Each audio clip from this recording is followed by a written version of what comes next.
Hey what's up guys, welcome back to my channel. और आज मैं बात करने वाले कुछ इंपॉर्टेंट अपडेट्स के बारे में बात करेंगे। यहाँ पे जो सबसे पहली अपडेट आ रही है, तो डीआरडीओ ने यहाँ पे आइसोथर्मल फॉर्जिंग टेक्नोलॉजी को पूरी तरीके से हासिल कर लिया है। यहाँ पे जो डीआरडीओ ने बनाया है वो 5 stages high pressure compressor disc जो है वो यहाँ पे बनाए गए हैं। ये जो डिस्क है ये इंजन के कोर में ही लगाए जाते हैं, जहाँ पे इसको काफ़ी हीट से गुजरना पड़ता है। हालांकि ये जो डिस्क डीआरडीओ ने बनाए हैं इसको डिफॉर्म करना मुश्किल है, क्योंकि ये टाइटेनियम एलॉय से बने हैं। साथ ही साथ 2000 metric tonne isothermal forge press किया गया है।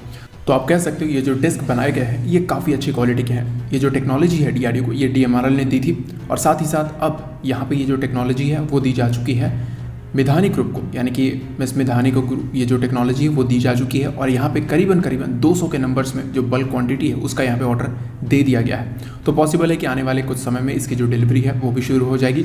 लेकिन यहाँ पे एक चीज़ गौर करने लायक है, ये जो टेक्नोलॉजी है ये यहाँ पे हॉक ट्रेनर और जैगुआर एयरक्राफ्ट्स के जो इंजन्स हैं उसको यहाँ पे ओवरऑल करने के लिए यूज़ किया जाता है। यानी कि जो एडोर इंजन है उसकी ओवरऑलिंग, यानी कि जब भी इंजन्स के जो चीज़ें हैं वो यहाँ पे ख़राब हो जाती हैं तो उसको जो रिप्लेस करना है पार्ट्स, उसमें यहाँ पे काम आते हैं।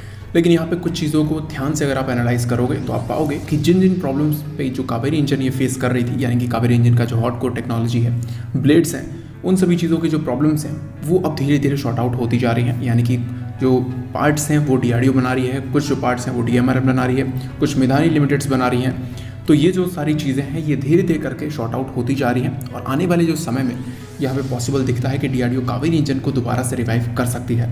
यानी कि अगर ये सारे जो पार्ट्स हैं, जो हॉट कोर इंजन का जो पार्ट है, अगर वो यहाँ पे बन जाता है, जिस वजह से यहाँ पे जो थ्रस्ट है वो अच्छे खासे से नहीं मिल पा रहा था, साथ ही साथ जो कंबशन है वो भी नहीं हो पा रहा था कावेरी इंजन में, अगर ये सारे जो पार्ट्स हैं वो अच्छे हो जाते हैं तो यहाँ पे पॉसिबल है कि कावेरी इंजन को दोबारा से डीआरडीओ यहाँ पे रिवाइव कर सकती है। यानी कि जब अपने पार्ट्स हो जाएंगे तो जो कावेरी इंजन है वो काफ़ी ईजी हो जाएगा, और उसके बाद हम उसको चाहें तो उसका जो हाई थ्रस्ट वेरिएंट है उसको बनाकर यहाँ पे जो तेजस है उसमें भी यूज़ कर सकते हैं।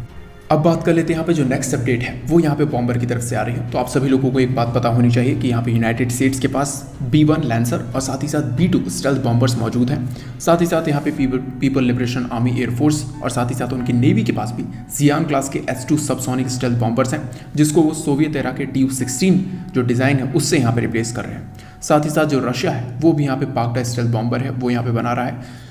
तो सारी जो कंट्रीज़ हैं वो यहाँ पे बॉम्बर बनाने में लगी हुई हैं, जिन्हें पावर प्रोजेक्शन करना है इन फ्यूचर में। और इंडिया ने यहाँ पे जो बॉम्बर्स हैं उसका यूज़ किया हुआ है, जो कि MiG-27 और जैगुआर के रूप में थे। लेकिन अगर आप देखोगे तो जैगुआर और MiG-27 बहुत ज़्यादा यूज़ नहीं किए गए हैं 2000 के समय में।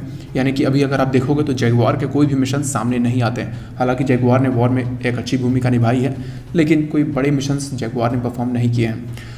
तो आज के समय में जो मिराज 2000 है वो बॉम्बर का काम करने में सक्षम है। साथ ही साथ जो Su-30 MKIs हैं वो भी यहाँ पे बॉम्बर का काम करने में सक्षम है।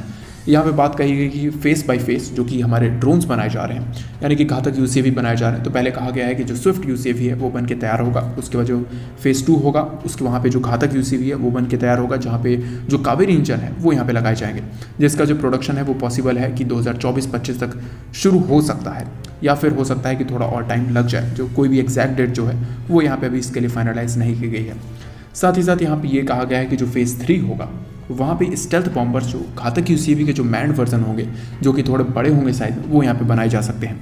अगर आप देखोगे कि बॉम्बर्स का जो रोल क्या है, वो यहाँ पे रोल जो होता है वो एक कारपेट बॉम्बिंग का होता है। यानी कि अगर किसी सिटी हो गई या फिर मिलिट्री बेस हो गया उसको यहाँ पे तबाह करने का होता है। लेकिन आज के समय में जो एयर डिफेंस सिस्टम्स है वो काफ़ी स्मार्ट हो चुके हैं। स्टेल्थ टारगेट्स को भी डिटेक्ट करने के लिए जो रेडार्स हैं उस पर भी काम किया जा रहा है। साथ ही साथ ये जो बॉम्बर्स हैं ये यूज़फुल रहते हैं उन कंट्रीज़ के खिलाफ जिनके पास न्यूक्लियर वेपन्स डिलीवर करने के लिए कोई भी ऐसे मिसाइल ना हो, कोई भी ऐसे एयरक्राफ्ट ना हो, या फिर वो सबमरीन से इसको लॉन्च ना कर सकें। लेकिन हालांकि इंडिया के पास ये सारी चीज़ें मौजूद हैं। हमें सिर्फ और सिर्फ आमका को भी इस काबिल बनाना है कि वो न्यूक्लियर डिलीवरी कर सके। साथ ही साथ बाकी के जो एयरक्राफ्ट्स हैं जैसे रफाल है वो आज के समय में न्यूक्लियर डिलीवरी कर सकता है। तो इस तरह की जो रिक्वायरमेंट है वो हमें नहीं है, यानी कि बॉम्बर की रिक्वायरमेंट आज के समय में नहीं है। आपको क्या लगता है इन सारी चीज़ों के बारे में कि क्या इंडिया को बॉम्बर की रिक्वायरमेंट है? तो अपना ओपिनियन कमेंट सेक्शन में ज़रूर दें। आज के वीडियो के लिए इतना ही। जय हिंद।